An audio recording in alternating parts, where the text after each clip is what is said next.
रामायण केवल एक धार्मिक ग्रंथ ही नहीं है, बल्कि ये मनुष्य को जीवन की सीख देता है। रामायण की सबसे बड़ी सीख है कि बुराई पर हमेशा अच्छाई की ही जीत होती है। रामायण का हर एक पात्र अपने आप में बेहद खास है। राम और रावण के बारे में तो लगभग सभी जानते हैं, लेकिन आज हम आपको रामायण के एक ऐसे अनोखे किरदार के बारे में बताने जा रहे हैं जो अपनी नींद को लेकर सबसे ज्यादा प्रसिद्ध था। जी हाँ, हम बात कर रहे हैं कुंभकर्ण की, जो लंकापति राजा रावण का छोटा भाई था। दोस्तों, आज हम आपको कुंभकर्ण से जुड़े 3 ऐसे रहस्य बताने जा रहे हैं जिनके बारे में शायद ही आपको पता होगा। इस दौरान हम आपको ये भी बताएंगे कि कुंभकर्ण ने अपने भाई रावण को भगवान राम से क्षमा मांगने के लिए क्यों कहा था। तो चलिए शुरू करते हैं। पहला रहस्य, कुंभकर्ण को सोने का वरदान कैसे मिला। कुंभकर्ण ऋषि विश्रवा और राक्षसी कैकसी का पुत्र था। साथ ही वो लंका के राजा रावण का छोटा भाई था। ऐसा माना जाता है कि बचपन से ही बड़े कान होने के कारण इसका नाम कुंभकर्ण रखा गया था। कुंभकर्ण का शरीर इतना बलशाली और विशाल था कि उसके आगे बाकी लोग एकदम बौने नजर आते थे। ऐसा माना जाता है कि कुंभकर्ण की ऊंचाई 600 धनुष और मोटाई 100 धनुष के बराबर थी। उसके नेत्र गाड़ी के पहिए के बराबर थे। उसे इतनी भूख लगती कि वो मनुष्य समेत पशुओं को भी खा जाता था। जन्म लेते ही उसने प्रजा के कई लोगों को खा डाला था। कुंभकर्ण एक बार में इतना भोजन करता था कि उतना कई नगरों के लोग मिलकर भी नहीं कर सकते थे। कुंभकर्ण की इस विचित्र आदत से हर कोई परेशान था। सभी को डर था कि अगर ये यूं ही खाता रहा तो एक दिन पृथ्वी खाली हो जाएगी। प्रजा को इस हालत में देखकर देवता भी भयभीत हो गए और तब वो मदद के लिए इंद्र के पास गए।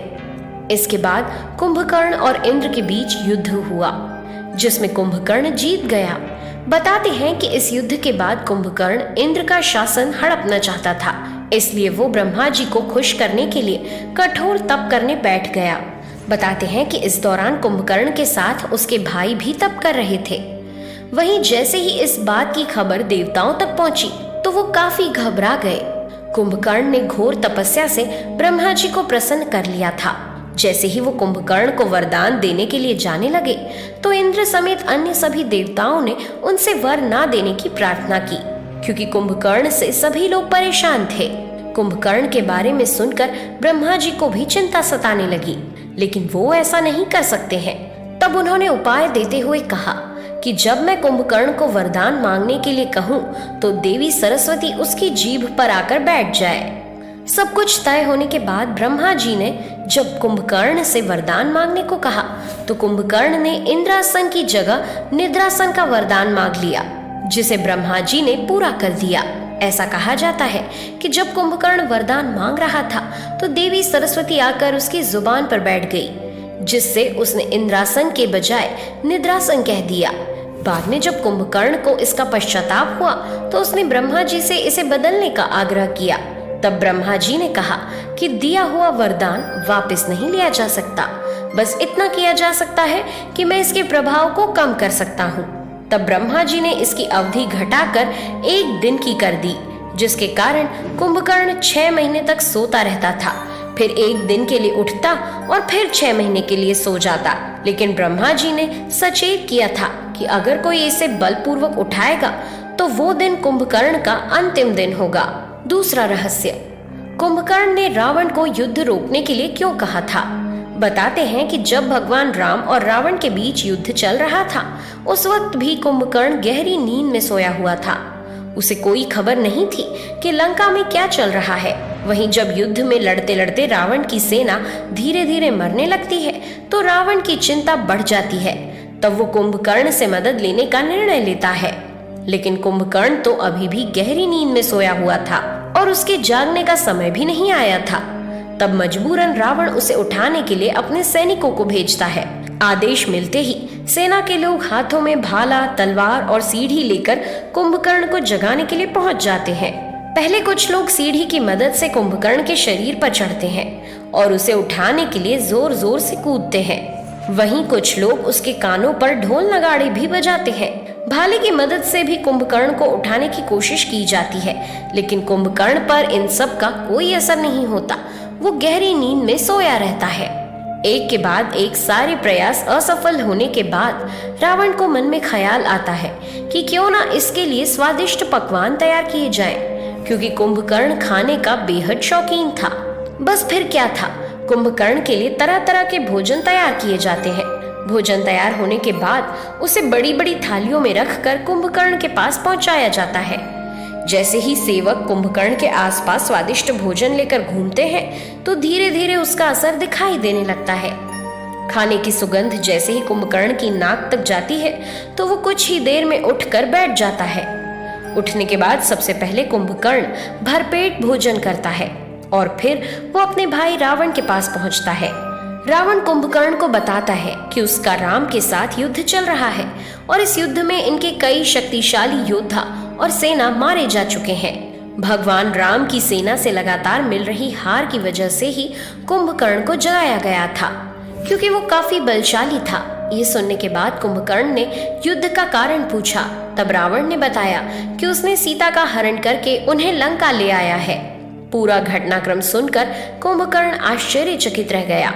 कुंभकर्ण को पता था कि राम कोई आम इंसान नहीं बल्कि भगवान विष्णु के अवतार हैं। वहीं माता सीता लक्ष्मी जी का अवतार है। लंकापति का भाई होने के बावजूद भी कुंभकर्ण ने रावण को समझाने की बहुत कोशिश की कि वो माता सीता को लौटाकर राम जी से क्षमा मांग ले। इसी में सभी की भलाई है, लेकिन रावण ने उसकी एक न सुनी। कुंभकर्ण की बातें सुनकर रावण को बहुत क्रोध आया और उसने कुंभकर्ण को धर्म नीति का पाठ पढ़ाते हुए कहा कि युद्ध और विपत्ति की घड़ी में जो अपने भाई का साथ ना दे, उससे बड़ा पापी और नीच कौन होगा। लाख समझाने पर जब रावण नहीं माना तो कुंभकर्ण अपने भाई की आज्ञा लेकर कहता है, मेरी मृत्यु तो निश्चित है और अगर वो भगवान के हाथों हो तो इससे बड़ा सौभाग्य क्या होगा। ये बोलकर कुंभकर्ण रणभूमि की ओर चल देता है। तीसरा रहस्य। मरने से पहले कुंभकर्ण ने विभीषण से क्या कहा था। कुंभकर्ण राक्षस होकर भी राम जी की माया को जानता था। उसे मालूम था कि भगवान राम से युद्ध करने का कोई मतलब नहीं है। इनसे युद्ध करके राक्षस जाति का विनाश होना तय है, लेकिन बड़े भाई की आज्ञा के विरुद्ध जाना भी उचित नहीं था। जैसे ही कुंभकर्ण युद्ध भूमि पर कदम रखता है तो उसके विशालकाय शरीर को देखकर वानर सेना में हड़कंप मच जाता है। सभी वानर इधर उधर भागने लगते हैं। जब इस बात की खबर कुंभकर्ण के भाई विभीषण को मिलती है तो वो कुंभकर्ण के पास जाता है। विभीषण उसे धर्म नीति समझाते हुए वापस लौटने को कहता है, लेकिन कुंभकर्ण तो अपने बड़े भाई की आज्ञा का पालन करने आया था। वो कहता है कि जो भाई कुल और देश की विषम परिस्थितियों में मुख मोड़ लेता है, उससे बड़ा नीच कौन होगा।